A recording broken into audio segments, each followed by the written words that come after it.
डिसेंबर 24 रोजी MIDC वाळूज पोलिसांना अशी माहिती मिळाली की वडगाव कोल्हाटी जो रोड आहे त्या रोडवर एक डेड बॉडी पडलेली आहे आणि त्या बॉडीजवळच एक गावठी कट्टा देखील आहे. अशी माहिती मिळाल्यावरून MIDC वाळूजचे PSI संदीप शिंदे हे प्रथम घटनास्थळी पोहोचले. घटनास्थळी पोहोचल्यानंतर जी बातमी मिळाली होती ती बातमी खरी असल्याचं सिद्ध झालं. जी बॉडी होती त्या मैताचं नाव होतं कपिल सुदाम पिंगळे, वय वर्ष 33. हा त्याच परिसरातला रहिवासी होता. हा गुडलक हॉटेल भाड्याने चालत होता स्वीट कंपनीजवळचा. सदर ठिकाणी PI शिंदेसाहेब नंतर मी देखील व्हिजिट केली आणि त्यानंतर जे कपिल पिंगळेचे वडील आहेत सुदाम पिंगळे यांनी दिलेल्या फिर्यादीवरून गुन्हा दाखल झाला.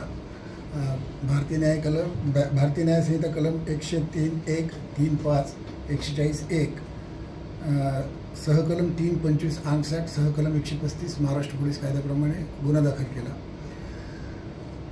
घटनेची माहिती घेतली तेव्हा आम्हाला असं निदर्शनास आलं की आदल्या दिवशी रात्री म्हणजे 18 तारखेच्या रात्रीच्या सुमारास जयेश उर्फ यश संजय फतेलशकर हा त्याच्या 3 साथीदारांसोबत ह्याला भेटला, मयत कपिल पिंगळेला भेटला होता आणि त्यांनी सोबत त्याला गाडीत घेतलं कपिलला आणि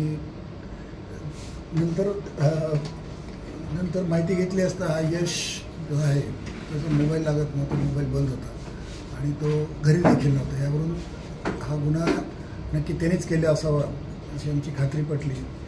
आमचे PSI पाथरकर आणि त्यांच्या टीमने जालना इथून यश उर्फ जय संजय फतेलशकर, विकास जाधव, जीत सिंग मुळे आणि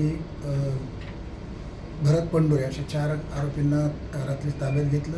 त्यांना अटक देखील केलेली आहे आणि आता रिमांडसाठी कोर्टात नेलेलं आहे. सर, निर्गुण हत्या करण्याचं कारण काय सांगतो. त्याच्यामागे यशचा असा संशय होता की त्याची सुपारी म्हणजे यशची सुपारी कोणीतरी ह्याला दिलेली आहे.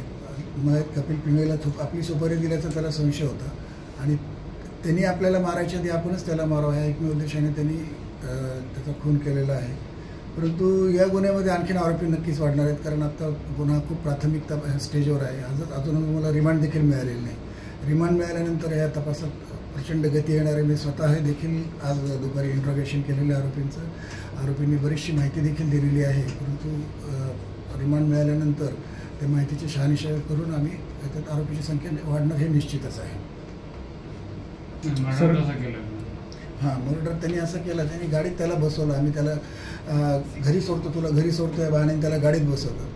गाडीत तो मध्ये बसला होता. एका साईडने जीत सिंग मुळे आणि एका साईडने यश.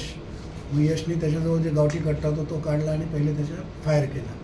ते जसा त्यांनी फायर केला जीत सिंगने त्याच्याजवळचा चाकू काढून त्याच्या कपिलच्या ह्याच्यावर अंगावर वार केले. जो विकास जाधव जो समोर बसला होता समोरच्या सीटवर त्याने देखील हाताचा आपट्याने त्याला मागे वळून त्याला मारहाण केली.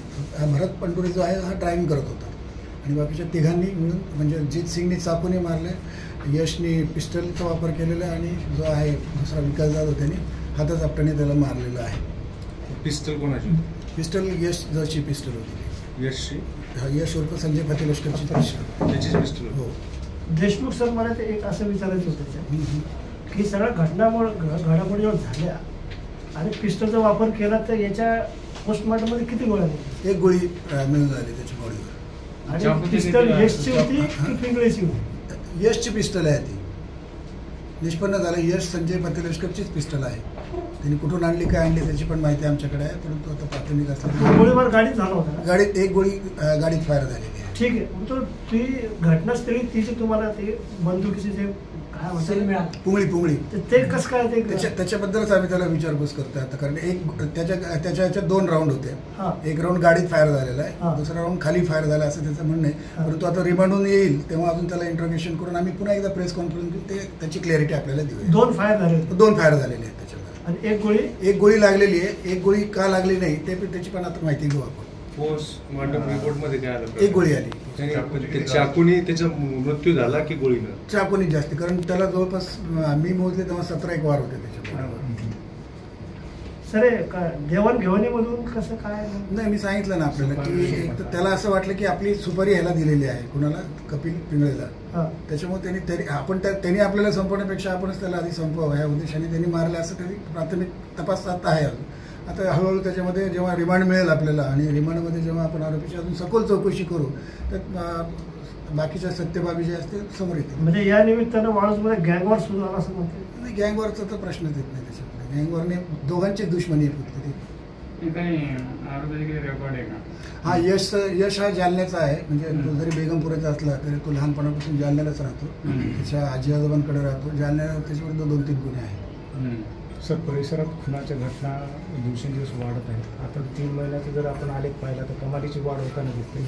तर खुनाच्या घटना रोखण्यासाठी किंवा गुन्हेगारीला चाप घालण्यासाठी काही ॲक्शन मोड घेणार आहे? आणि आपल्याला यापूर्वी सांगितलं की आम्ही आता याच्यामध्ये पहिली गोष्ट आम्ही आता ड्रोनचा वापर देखील सुरू केलेला आहे.